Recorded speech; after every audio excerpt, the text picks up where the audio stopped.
মার্কিন শুল্ক বাংলাদেশের রপ্তানিতে কি প্রভাব ফেলবে তা নির্ভর করছে ভারত ও চীন সহ প্রতিযোগী দেশগুলোতে ট্রাম্প কি হারে শুল্ক বসান তার উপর।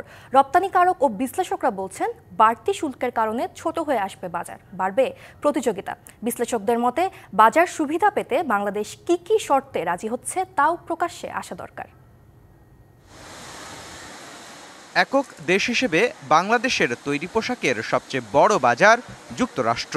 তাই দেশটিতে বাংলাদেশি পোশাকের ওপর আরও বাড়তি ৩৫% শুল্ক আরোপ হলে তা রপ্তানিকে চ্যালেঞ্জের মুখে ফেলবে, তাতে সন্দেহ নেই। তবে ব্যবসায়ীরা মনে করেন যদি ভারত, চীন সহ প্রতিযোগী দেশগুলোর শুল্ক এক হারে হয় তাতে পরিস্থিতি সামাল দেয়া সহজ হবে। যদি চায়না এবং ভারতের ডিউটি যদি আমাদের কাছাকাছি হয় তাহলে আমাদের জন্য খুব বেশি পরিমাণ চ্যালেঞ্জের জায়গা নাই।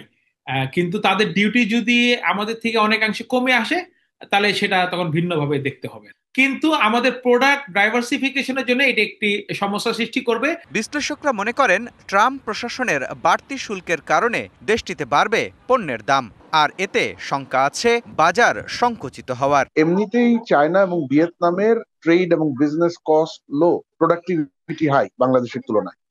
কালার এক্সপার্ট, জর্জ স্যাপ এবং মাইল্ড অন হ্যান্ডস টেকনোলজি সমৃদ্ধ অরিক্স ক্রিস্টাল ওয়াশ আপনার লন। সুতরাং তারা যে পরিমাণ কস্ট ইনক্রিজ অ্যাবজর্ব করতে পারবে, বাংলাদেশের গার্মেন্টস সেক্টর সেই লেভেলে অ্যাবজর্ব করতে পারবে না।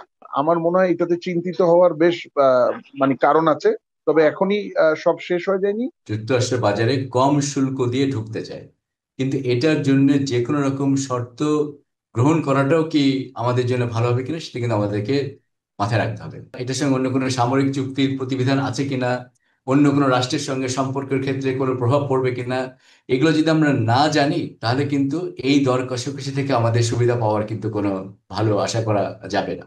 উদ্যোক্তারা বলছেন এমনিতেই প্রধান রপ্তানি পণ্য তৈরি পোশাকে ১৫ থেকে ১৭% শুল্ক দিতে হয় যুক্তরাষ্ট্রের বাজারে। এর সঙ্গে বাড়তি ৩৫% শুল্ক যোগ হলে শুল্ক দাঁড়াবে ৫০%-এর বেশি। এতে অনেক রপ্তানিকারক ঝরে পড়ার ঝুঁকি তৈরি হবে। বিশেষ করে যারা বেশি ইউএস ডিপেন্ডেন্ট তাদের উপরে চাপটা অনেক বেশি পড়বে। বাংলাদেশের কাছ থেকে একজন আমেরিকান ব্যবসাটা নিয়ে যাবে, যদি আমাদের ডিউটি বেশি থাকে, আমরা হয়তো তাদের আরেকজনের কাছ থেকে একটা ব্যবসা নিয়ে আসার চেষ্টা করবো। তো সামগ্রিকভাবে এখানে একটা রিঅ্যালাইনমেন্ট অফ সাপ্লাই সাইড তৈরি হবে। ব্যবসায়ীরা বলছেন ট্রাম্পের শুল্ক হুঁশিয়ারি যতটা না বাণিজ্যিক, তার চেয়ে বেশি রাজনৈতিক ফায়দার। আর তাই দর কষাকষিতে আমলাদের পাশাপাশি ব্যবসায়ী ও বাণিজ্য বিশ্লেষকদেরও রাখার পরামর্শ তাদের। রেসিপ্রোকাল ট্যারিফ, এটা আসলে কোনো অঙ্ক মেনে হয়নি। মুস্তফা মাহবুব, ডিবিসি নিউজ, ঢাকা।